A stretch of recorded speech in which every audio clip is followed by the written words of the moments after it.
Chers amis, je suis ravi de vous retrouver. J'espère que vous allez bien, que votre confinement, 3e semaine déjà, n'est pas trop pénible. Surtout, restez chez vous. Restez à la maison.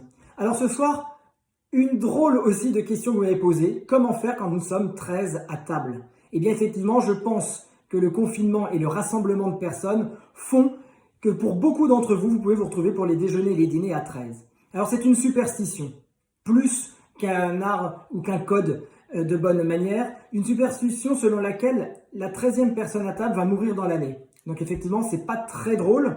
Pour passer à côté de cette crainte, il faut détourner le problème. Soit vous invitez, alors en temps ordinaire, pas en période de confinement, une 14e personne, un très bon copain, une bonne amie qui a l'habitude de venir chez vous, et vous lui dites, écoute, tu vas me sauver mon dîner, tu seras le 14e et nous aurons toujours plaisir à te voir comme tu as l'habitude de venir chez nous. Ou alors, petite astuce, vous mettez 2 tables collées l'une à l'autre avec une seule nappe. Et du coup, vous ne serez plus 13 à table, mais 13 sur 2 tables.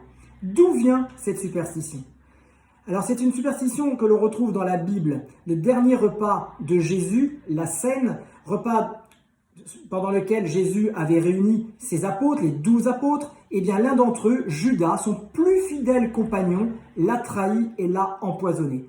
La mort de Jésus par Judas, c'est donc la dernière scène, le dernier repas du Christ, et juste avant sa crucifixion. Judas ne s'en mettra pas puisqu'il se donnera la mort après. Donc autour de cette histoire un peu triste, persiste la superstition de ne pas être 13 à table. Voilà, je vous souhaite une très bonne soirée et nous on se retrouve demain et exceptionnellement demain.